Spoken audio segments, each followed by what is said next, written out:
0130 hours D-Day. Troops of the 82nd and 101st Airborne Divisions parachute into the darkness to capture and hold key positions behind Utah Beach. Many of the airborne and assault troops have shaved their heads or cut their hair in Mohican style. The objective of the assault troops was to cross the beach, capture the causeways, link up with the airborne troops, and stop German troops from reinforcing Cherbourg. Eisenhower's address to his men: "You are about to embark on a great crusade and bring about the destruction of the Nazi war machine." In the pre-dawn, the 22nd and 8th Infantry Regiments climbed into their landing craft. The flat-bottomed landing craft, Higgins boats, rolled and pitched in 5-foot waves. Most of the occupants were seasick, with that morning's breakfast thrown up into their helmets and emptied over the side. Utah Beach was not as strongly defended as Omaha Beach. This was because the land behind the beach had been flooded and there were only 4 causeways to defend. Like Omaha, the bombers completely missed the enemy positions, their bombs landing miles inland. At 0550 hours, in an explosive roar, the US and British ships began the bombardment of Utah Beach. Unlike the British ships, who fire their guns in sequence, the US ships fired broadsides with all 14-inch guns firing at once. The shock waves as the shells passed overhead could be felt by the men in the landing craft.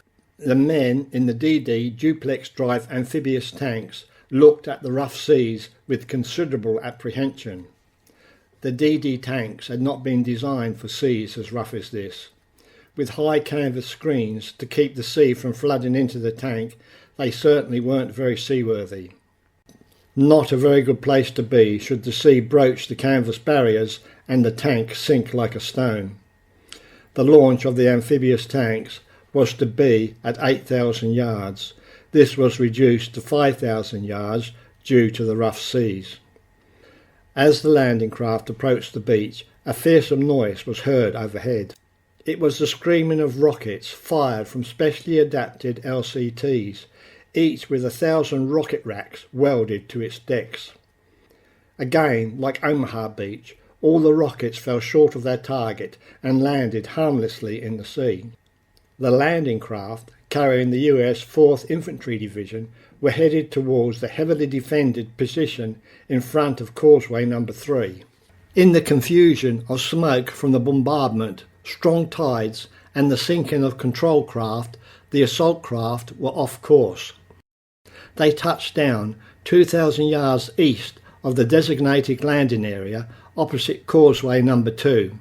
By good fortune, this area of the beach was only lightly defended. US Brigadier General Theodore Roosevelt Jr. arrived on Utah in the first wave, over a mile from the planned position. He remarked, "Well, we'll just have to start the war from here." In the blackness of the night, the 82nd Airborne Division landed around Sainte-Mère-Église. By a stroke of bad luck, Sainte-Mère-Église, the centre of their jump zone, was lit up by a house on fire. The townspeople and the German garrison were out in number to fight the fire. Many of the paratroops of the 82nd Airborne Division came down in the well-lit centre of Sainte-Mère-Église and were shot before they reached the ground. Paratrooper John Steele hung by his chute from the church tower and was forced to play dead. After the war, when he was portrayed in the movie The Longest Day, he said they got a few things wrong. He wasn't shot while hanging from the bell tower, but was wounded by flak as he jumped from the plane. And the bells didn't make him deaf as depicted in the film. In fact, he couldn't remember hearing them at all. John Steele was taken prisoner, but 4 days later he escaped and made it back to US lines. By 0430 hours, the 3rd Battalion had captured Sainte-Mère-Église, the first town in France to be liberated.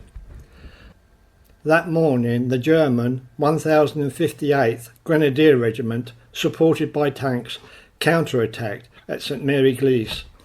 They were routed by Sherman tanks from the 4th Division, which had reinforced the paratroops. The 6th of June had been hard on the US Navy.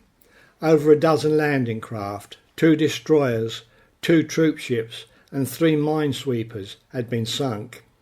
Even though 300 minesweepers had cleared corridors for the invasion fleet, there were still unswept mines.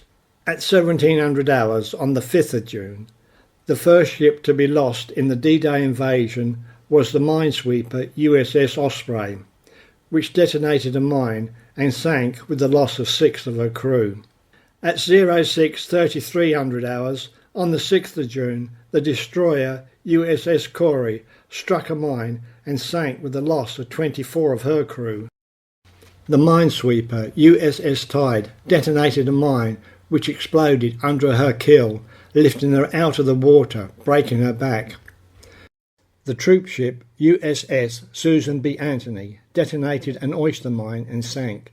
All of her 2,689 troops and crew were rescued without loss. The destroyer USS Rich struck a mine and sank with the loss of 91 of her crew. Minesweeping was never ending. As soon as the minesweepers cleared the mines, German planes dropped more mines at night. By the end of the longest day, the 4 exits from Utah Beach were held, and the town of Sainte-Mère-Église was firmly in American hands. Sadly, many men would not see the sunset on this, the longest day. So, why had Omaha Beach been a disaster, while Utah Beach was a success?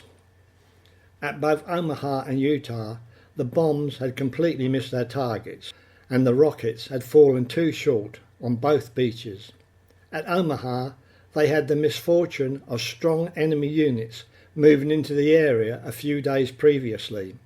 At Utah, they had the good luck of landing in the wrong place, away from the strong defences. June the 6th, 1944, the beginning of the end of World War II.